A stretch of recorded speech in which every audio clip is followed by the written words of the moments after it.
கிடையாது, உறவு தான் ரொம்ப முக்கியம். இன்னைக்கு நான் 10 மணி நேரம் பிரசங்கம் பண்ணேன் ஆண்டவரே. ஏன்னா சென்னையில் நான் எப்பயுமே வரும்போது இன்னைக்கு நான் ஈவினிங் அவருடைய வீட்டுக்கு தான் போறேன். அவருக்கு 11 கிளை சபை இருக்கு, ஒரு சர்ச் மெயின் சர்ச் இருக்கு, மொத்தம் 12 சர்ச்.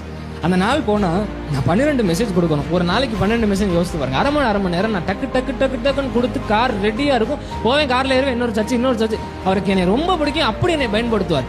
ஆண்டவர் என்கிட்ட ஒரு நாள் சொன்னார், அந்த நாள் அன்னைக்கு இந்த ஃபிளெக்ஸ் பஸ்ல உட்காந்து அந்த ஸ்லீப்பர் பஸ்ல பொணம் மாதிரி படுத்து தூங்கினேன். அந்த நாள்ல நான் பேசினேன், ரொம்ப மெனி மோர் டைம்ஸ் பேசினேன். அந்த பஸ்ஸுக்கார அண்ணே வந்து, தம்பி மதுரை வந்துருச்சு, இறங்கி என்ன எப்படி தூங்குறேன்னு சொல்லி எழுப்பி விட்டோன்னே ஆண்டவர் அந்த ஸ்பார்க்கை கொடுத்து என்கிட்ட பேசுறாரு. இன்னைக்கு ஸ்டீஃபன் 10 மணி நேரம் பேசினா எனக்கு சந்தோஷம், ஆனா இன்னைக்கு ஸ்டீஃபன் என் கூட ஒரு 5 நிமிஷம் கூட பேசவே இல்லையே. ஃபுல்லா மெசேஜே கொடுத்தாரு சாரு. அந்த சார் இன்னைக்கு என்கிட்ட ஒரு 5 நிமிஷம் எனக்கு பஸ்ஸை விட்டு இறங்கும்போது பேசுறாரு. அன்னைக்கு நான் முடிவெடுத்தேன், அவரோட பேசுறதா என்னது முக்கியம், 2வது என்னது ஊழியம். அவரோடு நான் ஊழியக்காரரா நீங்க வரீங்கன்னா நீங்க ஒண்ணு மட்டும் சொல்றேன், பர்சனல் அறையில ஜெபிச்சு வேதத்தை எடுத்து படிச்சுட்டு பர்சனல் அறையில அவர் கூட அமர்ந்து பலிபிடத்துல வந்து நின்று பாருங்களேன், எல்லாரோட இருதயமும் கலங்க வைக்கும். இங்க வந்து நீங்க ஃபுல் ஃபிட் ஆடியோ அசைக்கவே தேவையில்லை, அங்க இருதயம் தானா அசை.